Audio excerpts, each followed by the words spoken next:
Good day, grade 12 learners. Welcome to today's English First Additional Language lesson. My name is Marina Seeley. This lesson is brought to you by the Gauteng Department of Education in collaboration with the Saibono Discovery Center. Well, you never thought that this day would come. Candidates, we are 3 days away from your first National Senior Certificate paper. And luckily, it's paper 3. What a welcome introduction to a very, very tense month. But you've got it, I'm sure you do.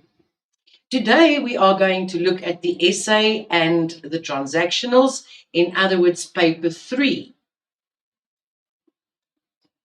Let's take an overview of the paper. Now, paper 3, as you know, counts 100 marks, and we call it the marks maker. Number 1, because there's no real content to study. Your preparation for this paper would require creativity and practicing skills, and then, of course, familiarizing yourself, getting to know and remembering the formats for the different transactions. You need to complete one question from each section. You must be creative across all 3 sections. For that reason, it's called creative writing. But do your best and be prepared. As I said, practice the grey stuff, practice creativity, practice the formats, and the rest will look after itself. Let's take a look at the layout of the paper. Now, you need to read the instructions carefully. I know. You've been writing the prelim, it's still fresh in your mind, and you remember the instructions. But I venture to think that very few of you actually read through the instructions carefully. So be sure to do that in the 10 minutes reading time. So this paper consists of 3 sections. Section A is the essay for 50, and you have to choose one topic from this section.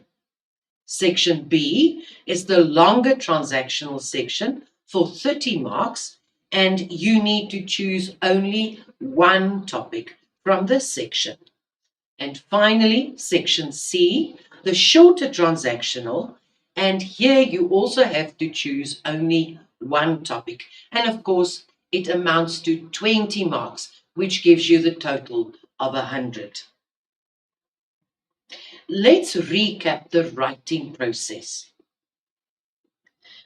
When you get your question paper and you went through it with the chief invigilator, and the chief invigilator tells you, right, candidates, you have 10 minutes reading time. During that time, you read the topics. Choose the best one that you want to write about. But if you remember previous presentations, you would remember I actually suggested that you select 2 possible topics. Remember, you are not writing anything at this moment. At this point, you are only going through the topics. But you can make a mental note of at least 2 topics that you think you would be able to write about. You need to underline the keywords, and please try not to deviate from it. What that means is sometimes we are naughty or scared, I don't know which, and then you tend to memorize an existing essay, especially if it was held as a good essay. So you memorize it. And then you find a topic that you can squeeze this memorized essay in. Now, that's something that we don't want. And that would actually cause deviation from the topic. And then you lose marks, and we don't want that. Remember, paper 3 is the marks maker. So you underline the keywords. Luckily, we can use highlighters on the question paper again. Well done. We are so happy. Then you need to ask the following questions. Who is involved? What is happening? When is it happening? Where is it happening? And how is it happening? Those questions will lead you to think about possible ideas that you want to jot down during the brainstorming process. Then you get to plan your content. Remember, you brainstorm first, then you select the ideas that you want to actually elaborate on, and then you put it together. You plan it. And that is your planning. And remember, if you fail to plan, you plan to fail. And no, the planning does not come after the essay. Your planning needs to come first so that you know where you are going with the essay.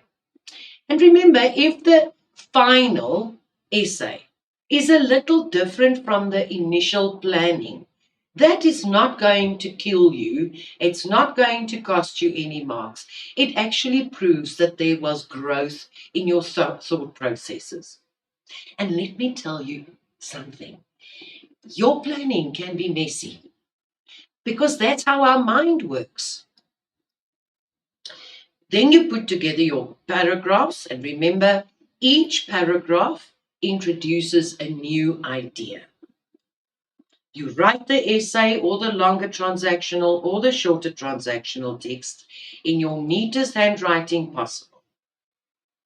And then you come to the last phase, which is proofreading and editing. So you might want to know from me, what makes an essay good? What gives you the on-point bullseye in the middle target? Let's share that. Your success in this paper consists of and depends on the following. First of all, your choice of topic. You need to select a topic that is right for you. What do I mean by that? You need to have some knowledge or background information about this topic. If you don't, then what are you going to write about? And then, of course, hand in hand with that would be vocabulary. I love using the analogy of sport. I love sport. I appreciate sportsmanship. But gee, I am not a sportsman. And I don't have enough technical vocabulary or knowledge to write a good essay that is sports related. So that is what I mean by have a good prior knowledge of the topic and then also vocabulary that would match. And then, of course, proper planning. If you fail to plan, you plan to fail. And then, of course, the very, very important thing, the hook. If you read anything or you watch anything, what makes you want to watch on or read on? Something striking, something that draws your attention, something that tells you, I want to know more. And this is your introduction. And that should hook the reader or the marker into wanting to know what is happening next. And then, of course, you can't have an interesting introduction and then everything falls flat. So there should be interesting content, something where you develop your ideas, the storyline grows, something that would keep us reading. You need to use effective words. Words are like something that says a lot. You know, you paint pictures with your words. That is your paint and your paintbrush. Sentences, and then of course punctuation. And at the end, you need a striking conclusion. Something that would make me as the reader think about what was said. In this case, I want to warn you that you should not give a moral lesson. If you end your essay, so if you want to what, then you know you're on the wrong track. You need to kind of leave a cliffhanger, something that would make me as the reader want to know more and go, "Ah, it's done." So do that. And not everything needs to end with a cliffhanger. A very good storyline, a narrative essay, would come to a conclusion that makes the reader go, "This was good," or "This was sad," or "This was shocking." Then you know you have succeeded. I spoke about brainstorming 2 slides back. Now, if you look at the string in the picture, when you get a topic, very often your mind looks like the string on this picture. It's all muddled and there's chaos, there's no organization, and that is fine. That is what we call brainstorming. When you brainstorm, you take all these random ideas that pop up um, in context of the topic and you write them down. You just jot them down. You don't worry about whether they make sense or not. You just jot them down. And I promise you, a picture or a sequence will show itself. It will just present itself. So you might not have enough time to write a first draft and a final, especially in the NSC examination, because tension is very much part of writing exams. And then we don't do the most stupid things imaginable. So brainstorming and planning would be your secret to a good essay. Remember to proofread and edit your work very well. But most importantly, you need to use your imagination. You need to be creative. You might just surprise yourself.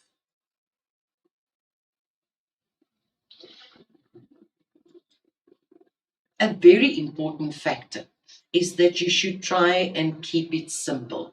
What do I mean by that?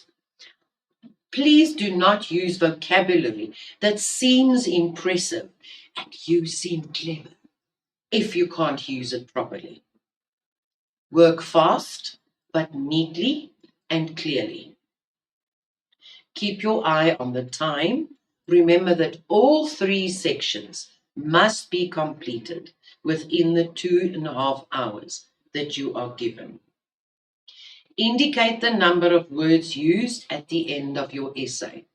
I would like to emphasize this very quickly.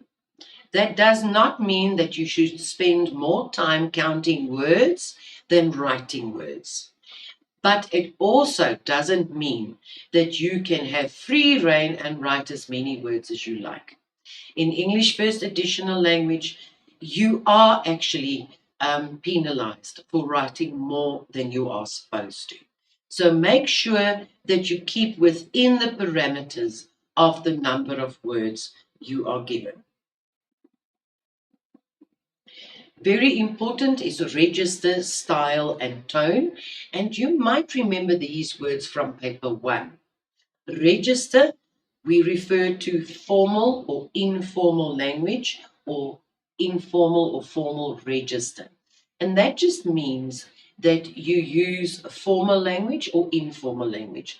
Now, for an exam writing purpose, you always use formal language. That means that you are not allowed to use any abbreviations. Words such as won't, can't, don't, isn't. And then the one that you should not use at all anyway, the one ain't. Very American. It is are not or is not. Do not use language that you would use in short cell phone messages such as WhatsApp or Snapchat. In other words, the LOL, those funny acronyms that you love to use. Please don't use those. Do not use slang. Any words such as gonna, wanna, ain't, those words, they are no-goes. Please write in formal register. The last one, I'm sure I don't need to mention, but I'm going to mention it anyway.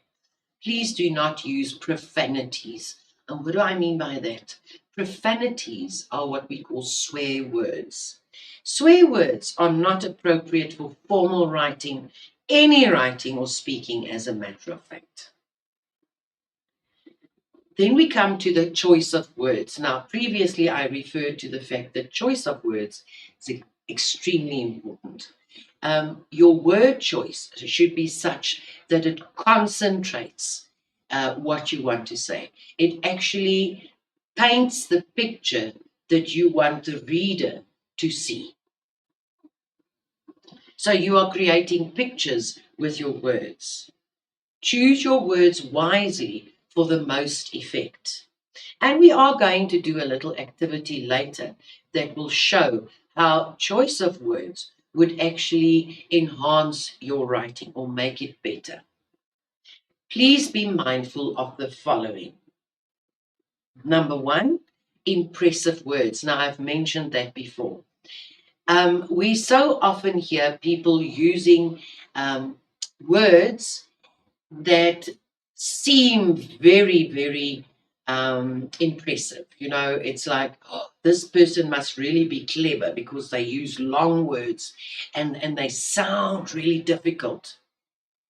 The problem is, if you use words like these and you do not use them in the right context, in other words, in context of what you are writing, they actually don't mean what you think it means. Then it makes the reading and understanding of your writing difficult, which is going to mean your marks are going to drop because we don't know what it's all about. The second one would be words often confused. Words like off, of, to and to, whether and whither, there and there. All these words that we often, in our haste to finish writing, we just use the wrong one. I'm sure you know the right one. Make sure that you always use the right words. And then, of course, overused words. Very important, spelling. Spelling is something that you had to practice from when you started reading or actually getting involved in English. But try as best as you can to get your spelling as correctly as possible. So we referred to the impressive words. It should be appropriate. It should fit where you put it in a sentence. You need to know what they mean, and then you need to use them in the right context. Very often, these words make it difficult to understand what you actually want to say. My suggestion is always keep it simple. It reminds me of a Christmas tree. Sometimes we want to put all the pretty blingy things on the Christmas tree. Yes, it looks Christmassy and blingy, but sometimes a little too much. If you take away a couple of the baubles and keep to 2 colors perhaps, then it might be more beautiful. You keep it simple. Overused words. The word and. Now, this is one that actually connects with sentences or your construction of sentences. Very often, this connector is used between ideas. It makes sentences too long, and then the impact or the meaning is lost if it is used too often. I have seen essays where one paragraph is one sentence. And you know what? You have left me behind, you have missed me, I've missed you by the second line. So the meaning of what you actually want to say, which could be really profound, is lost. The next one is the word nice. Nice is such a nice word, but actually it doesn't mean anything. Find a word that is more descriptive in context. For example, a fabulous experience rather than a nice experience. What does it actually mean? Breathtaking view or scrumptious food. Then the words happy, sad, good, bad. Ah, these are boring words. In your last preparation, and remember you have another 2 days left, use a dictionary and find words that would be more descriptive in your preparation for paper 3. You also need to be mindful of capitalization. A capital letter is used at the beginning of every sentence. The pronoun I is always capitalized. Names of people, places, and institutions are written in capital letters. In other words, the first letter would be a capital letter. Never capitalize a word to emphasize it. I know you want to do that. You want to say, please pay attention to this word because it's so important. But if you capitalize it, it is strictly speaking an error, which would be a bit of a problem. Never capitalize a common noun in the middle of a sentence. For example, tree, chair, door, car, any common noun. Please do not capitalize that either. If someone is angry, he might shout. What punctuation mark would you use? Of course, an exclamation mark. This could be used to indicate his emotional state. So you don't need to say he shouted or he was angry. The fact that there's an exclamation mark following, uh, uh, what have you done? I am so angry! Exclamation mark. Then you know this person is shouting and he is upset. You don't have to say it out loud. Quotation marks are used to indicate direct speech. The apostrophe shows ownership, for example, the mom's face or the girls' bags. Look at the language there, mom apostrophe S. But if it's plural and it ends in an S, like girls, then the apostrophe follows the S.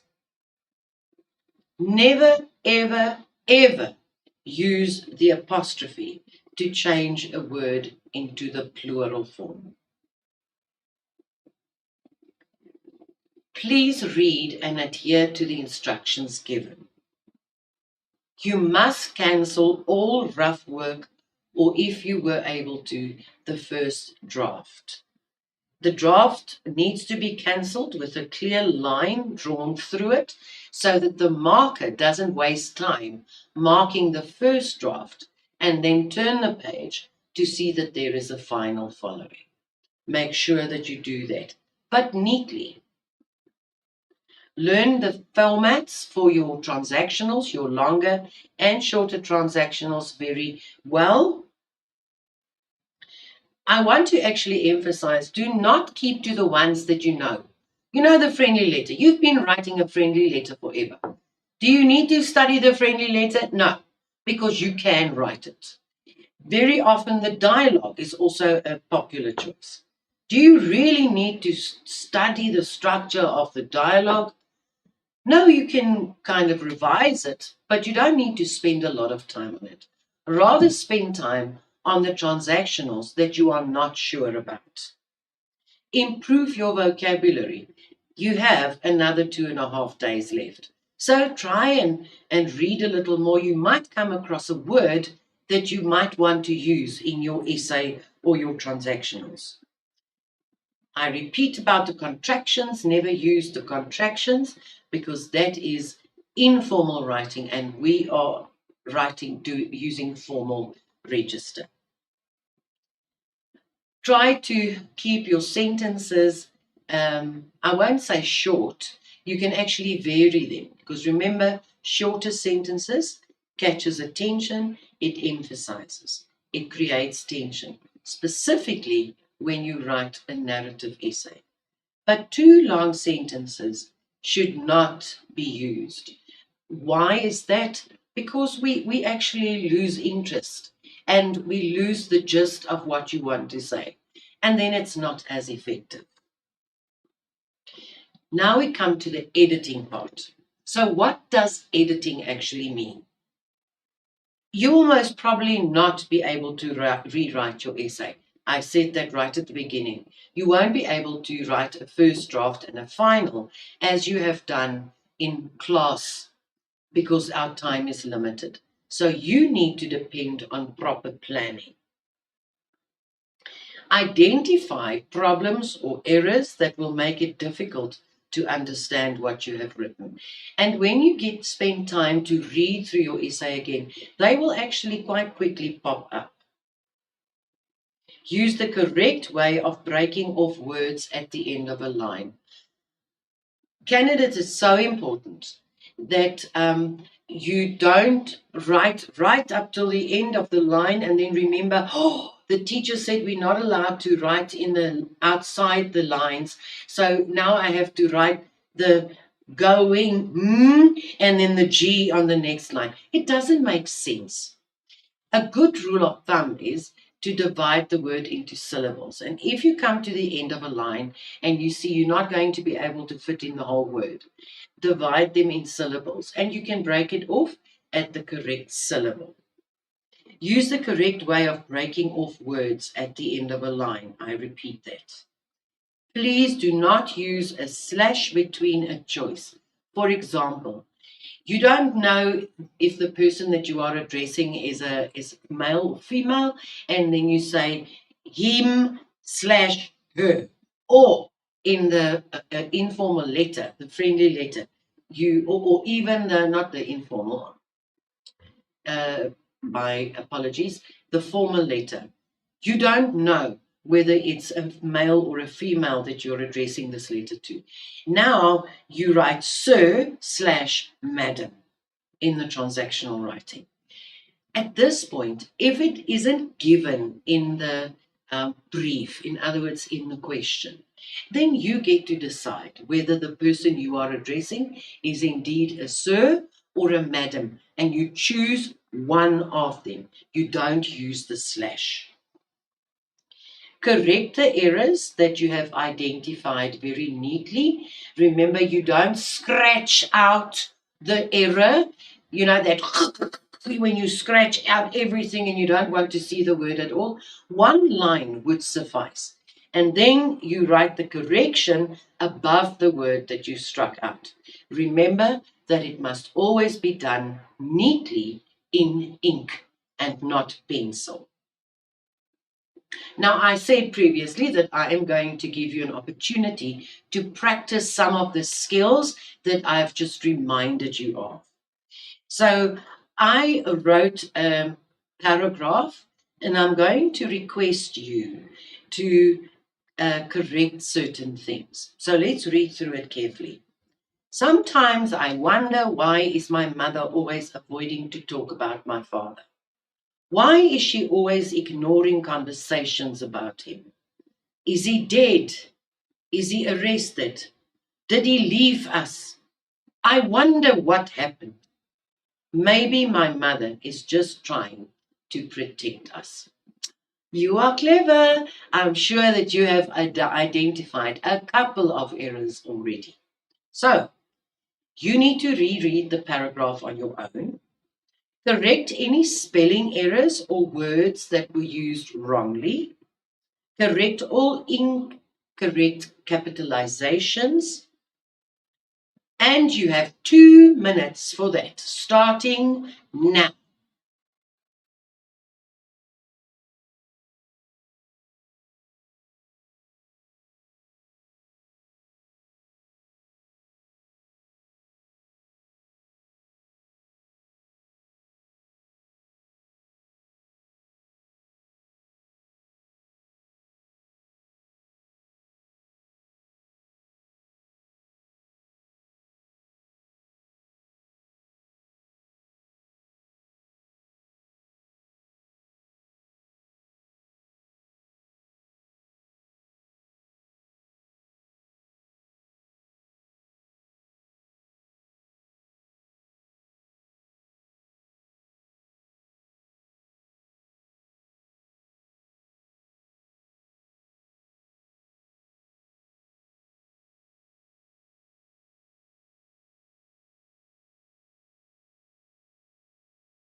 Let us take a closer look. I took the liberty of highlighting some of the changes that were made. Of course, there are more, but let's quickly go through that. Let's see whether it actually reads better, is better understood, it's more smooth. Sometimes I wonder why my mother avoids talking about my father. Why is she always ignoring conversations about him? Is he dead? Has he been arrested? Did he leave us? I wonder what happened. Maybe my mother is just trying to protect us. So if you made these changes, then you are well on your way and you can identify errors. Number one, the I needed to be capitalized because it's a pronoun. The word wonder, W-A-N-D-E-R, has been used incorrectly. The word to wander means to walk around leisurely. So you would wander through a garden or a park, or you might wander through a shopping mall. But it's not wonder, W-A-N-D-E-R, but W-O. I wonder. I wonder, to think about. Why is my mother always avoiding to talk? It's so long-winded and it sounds wrong, doesn't it? The word order and the tense is all wrong.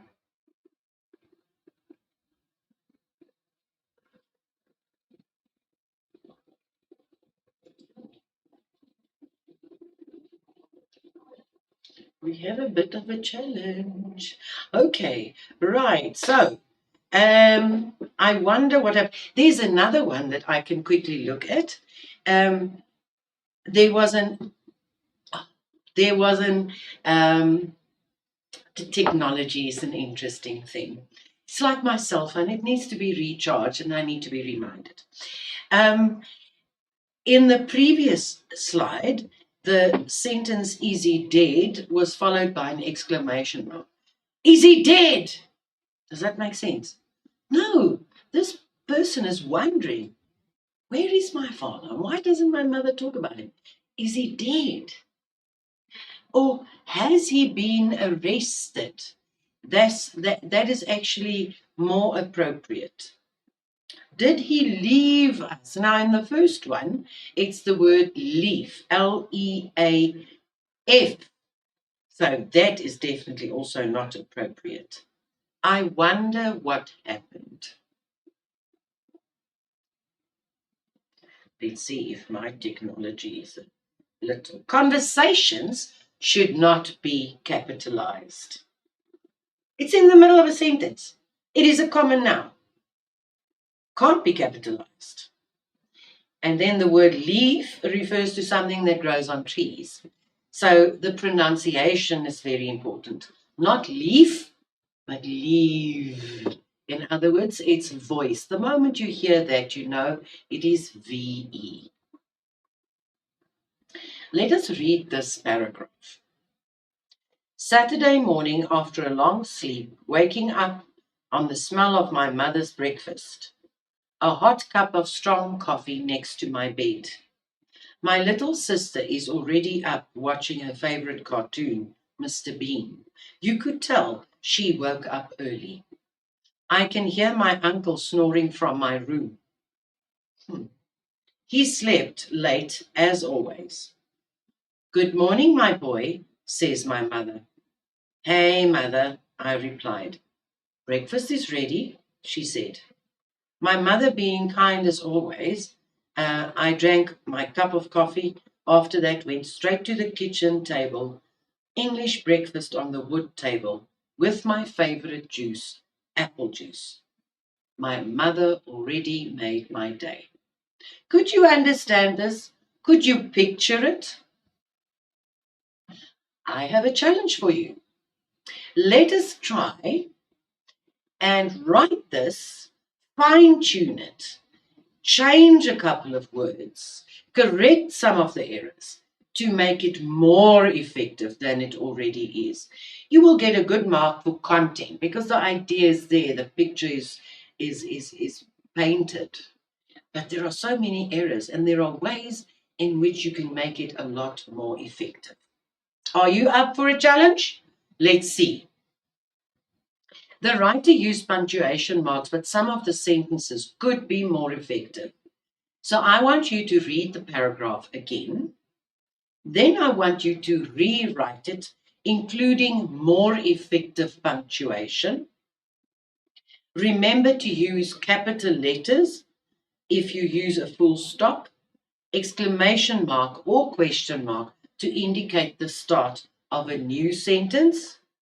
You may also use more effective descriptive vocabulary. So you can change the words so long as the meaning of what the original author wrote is not changed.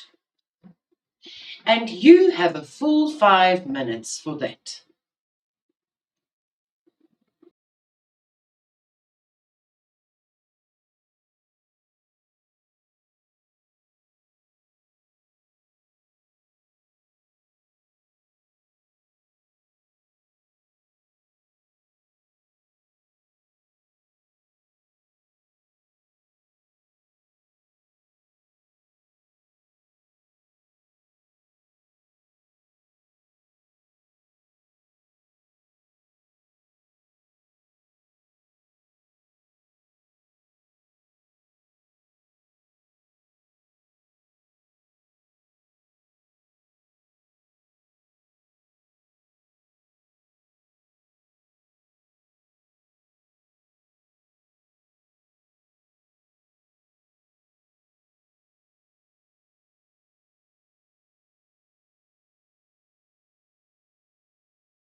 Let's take a look at the possible changes.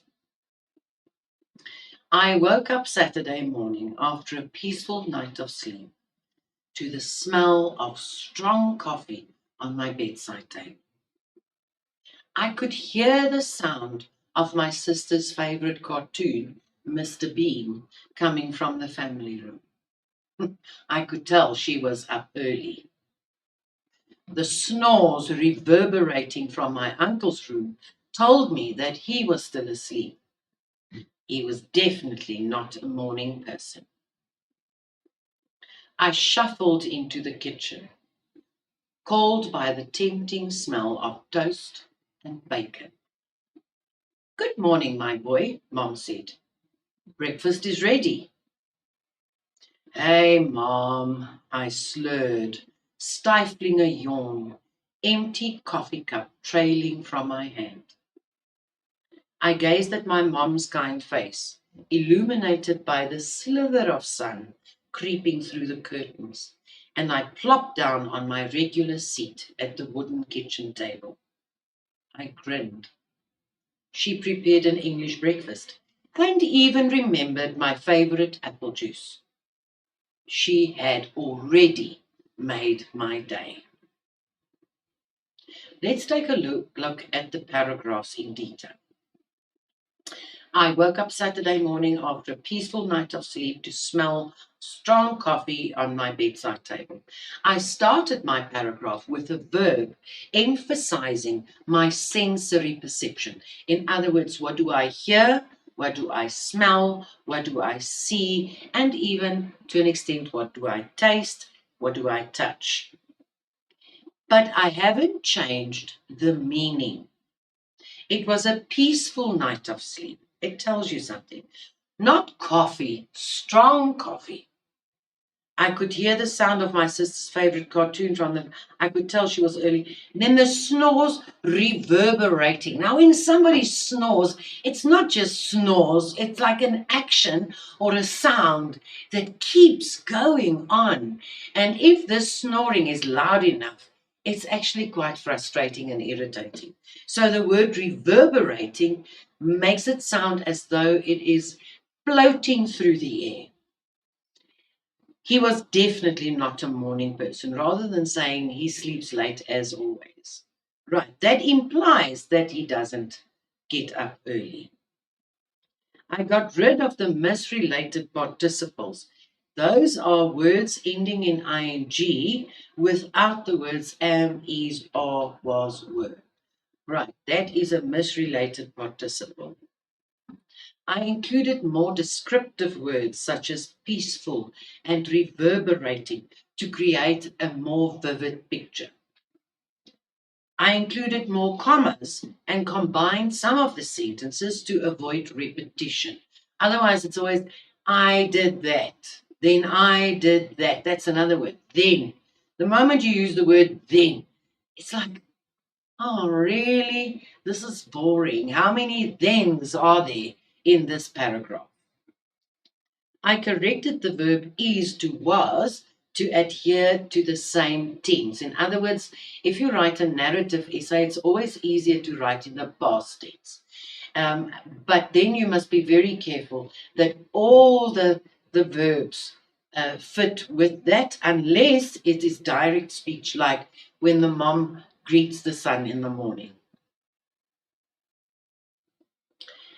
The next one, I shuffled into the kitchen. Now, that is the bane of a parent's existence.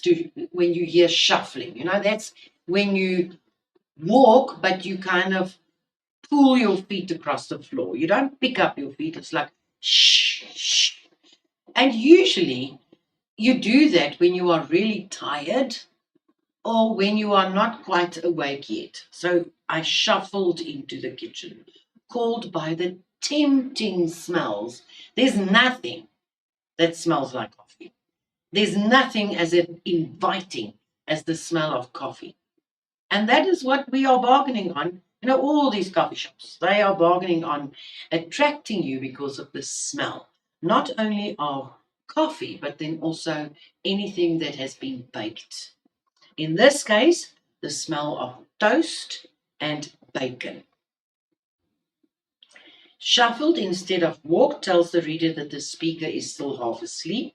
The word tempting indicates that the smell of breakfast enticed him to get up and go to the kitchen. He actually would have wanted to sleep on, but he didn't. The specifics of the contents of the breakfast creates interest. You can almost see the bacon and toast on the plate.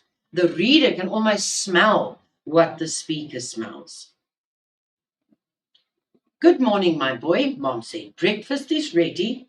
Hey, Mom, I slurred, stifling a yawn. That is stifling a yawn. Can you see the picture? Empty coffee cup trailing from my hand.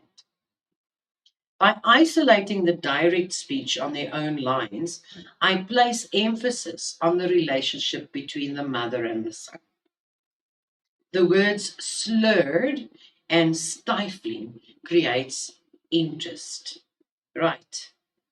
The empty coffee cup implies that the speaker has already had the coffee. So you, as the writer, do not need to write, he had already drunk his coffee or he drank his coffee. If you say the coffee cup is empty, he has already had it. Right, so that is what we called implied meaning. It makes for interesting reading. The word trailing emphasizes how he carried the empty coffee cup and continues the idea that he's still in the process of waking up completely.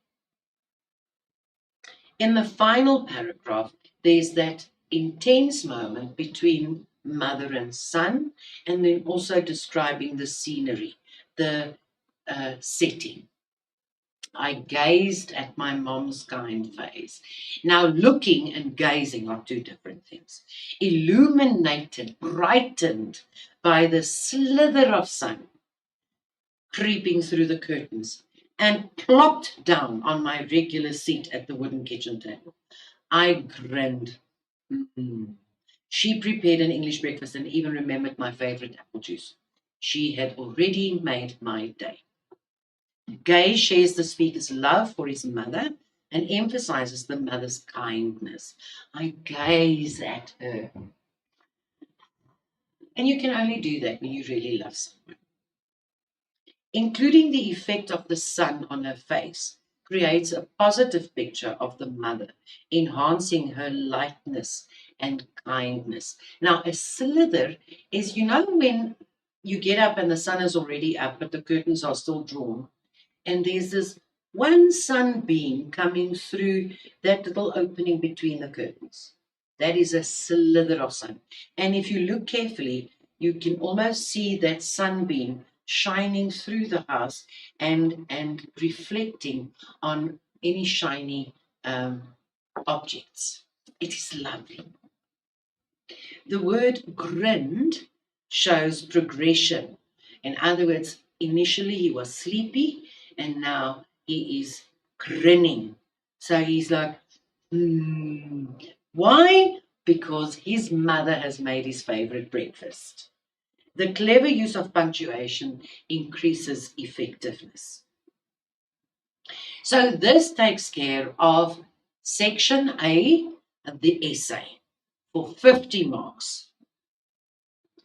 Now let's take a look at the longer transaction or section B.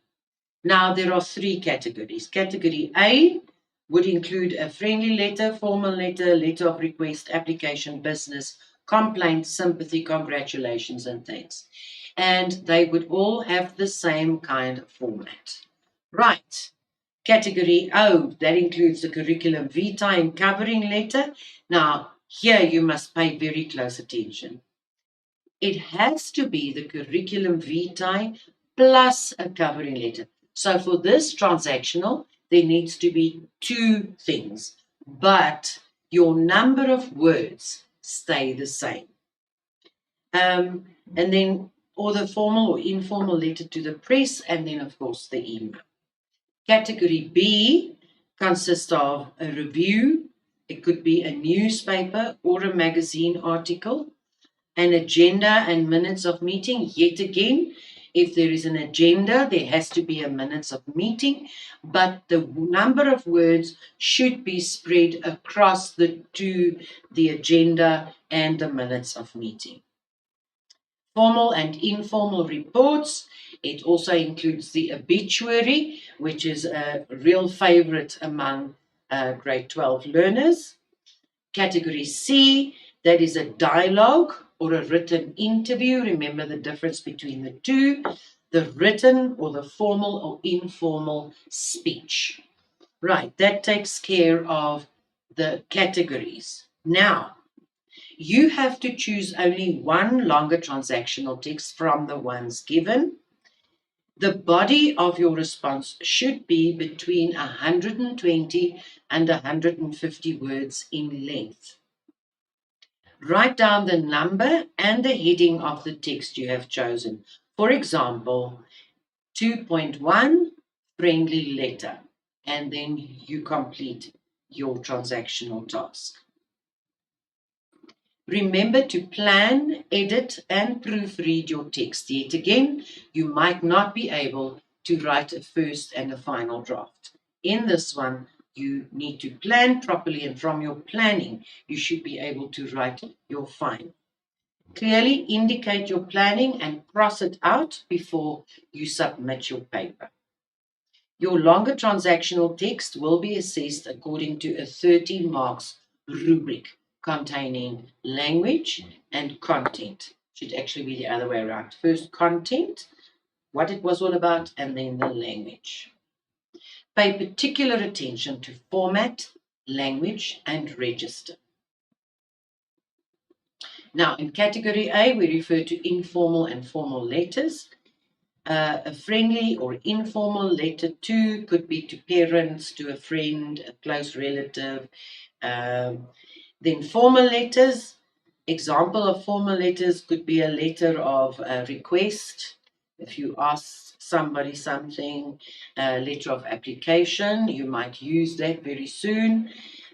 Business letter, a letter of sympathy, somebody who has lost someone, a letter of congratulations, a letter of thanks, and then the CV and the covering letter. Now, the covering letter would take basically the same format. Letter to the press and the email. I just want to quickly refer to the difference between the friendly and the formal letter. Now, you know in the friendly letter, there's one address. It's your address, the one writing the letter. And usually it's on the right top side. And then it follows with a salutation and an ending. There are 3 related content paragraphs between the salutation and the ending. The formal letter, on the other hand, has to have 2 addresses. First of all, the address of the sender, you who wrote the letter, and then the recipient's address. Who was this letter addressed to? Then the salutation, followed by a subject heading. Now you can write that in capital letters, or you can write it and underline it. And the subject heading is very short and sweet. What is this letter all about? You don't write a paragraph there, it's a couple of words. And then you end it suitably. The obituary. Remember that an obituary is a notice of the passing of someone known by the target audience. It also includes the cause of death as well as the funeral arrangements. It's always a good idea to make sure that you have the following in your obituary. First of all, the full name of the deceased, date of birth, place of birth, date of death, place where he or she lived before his death. Remember, he, she, that's something that you should not be doing. Key survivors mentioned, then a relevant tribute. What has this person done in the community or in a country or a world or whatever? What was his place? And then followed by the date, time, and place of the funeral. Right, let's take a look at the shorter transactional texts. Now, first of all, you will be expected to answer 1 question in this section. 3 questions will be set one from each of the given categories. Category A, that could be an advertisement, an invitation, a flyer, or a poster. Category B could be a diary entry or diary entries and a short message system or an SMS. Namely WhatsApp, Facebook Messenger. You know, you don't really send SMSs anymore, but I'm sure you still send WhatsApps. Then category C would be instructions or directions. Let's take a look at the exam instructions. Choose only one shorter transactional text from the ones given. The body of your response should be between 80 and 100 words. Yes, that includes the diary entry. If they require you to have 2 diary entries, it means that the both of them should be at the most a total of 100 words. It's not 80 words for the one and 80 words for the second one. It is 100 words, 80 to 100 words in total. Write down the number and the heading of the text you have chosen. For example, 3.1 invitation card. No marks will be awarded for illustrations, pictures, sketches, use of color, anything like that. Just think about it. This is not an art subject. It is language. In other words, the words are the important elements. Remember to plan, edit, and proofread your text. Clearly indicate planning and cross it out before you submit.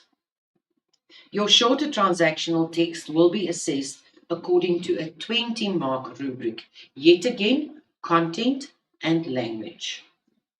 Pay particular attention to format, language, and register. A couple of tips on sections B and C. You need to know the format of the transactional text that you have selected. Analyze the topic carefully. Make sure you respond to all the aspects of the brief. Very often, you choose the friendly letter because it has a format that you can't get wrong, because you've been doing it forever. The problem is the brief, in other words, the instructions, what needs to be included in that letter is very often quite tricky. So this is where it's really important to use that highlighter. Identify the question, and then you identify the elements that should be part of this. And at this point, I also need to emphasize that you need to be specific. In last year's question paper, there was a very generic question about a friend of yours has won an international competition and they are on their way overseas to participate and to study or whatever. Now, there were some of the learners that just said, congratulations on winning the competition. I'm so glad for you. And I hope that this competition will mean everything and it will bring you a good future. But there's no detail. You get to decide. And this is where you get creative. You get to decide, what competition did this person participate in? If it was an art competition, was it dancing? Was it drama? Was it music? Was it visual art? What kind of competition? Where are they going? Which university selected them to go study there? And in which country? So you need to be specific. And this, as I said, is where you get creative. But you include all the aspects that need to be covered as set out in the brief. The brief is the instructions. Do not choose the type of transactional because the format is familiar, and that is what I referred to just now. Keep content in line with the brief. Do not deviate. Do not talk about the weather and you are so happy and you have a boyfriend or a girlfriend or whatever the case may be. You need to include relevant information. Do not put in irrelevant facts or irrelevant information. You have too few words. Remember, your words are gold, and you have only that number of words. Use it well. No credit will be given to pictures or illustrations, for example. The words are the important aspects. Then very, very important, and I can't emphasize this enough, please adhere to the required number of words. It is extremely important. Actually, the more you write, the more mistakes you make. So what actually happens is you penalize yourself, because the more you write, the more mistakes you tend to make, and then the lower your score will be for language, for example. So try and keep within the number of words. Then I want to share this with you. I was actually looking and searching for something profound to share with you on the eve of the NSC examination. I know it's a daunting time. I know that there's so much stress going through you. And even though you just want to sleep, you can't sleep properly because you're so afraid of what is waiting for you. Let me put your mind at ease. You have been writing the June exam. Yes, the marks were not so good. But then you wrote the prelim exam. And now you're writing the final exam. And the only difference is your papers are now, your exam will be written on an issued answer book that looks a little different from the paper that you normally use. And it's going to be packed and sent away, and it's not going to be marked by your own teacher. That is the main difference. You have practiced writing exams for quite some time now. So I need you to relax, and I want you to embrace the possibilities. You have studied really hard. You went to all kinds of extra lessons and sessions, and you are actually sick and tired of it. I do get that. But trust yourself that you know enough and that you will succeed in any of the question papers. But for now, I want you to start writing. No matter what, water does not flow until the faucet is turned on. That is my message to you. Good luck, grade 12s of 2024, and we can't wait for the results. Take care.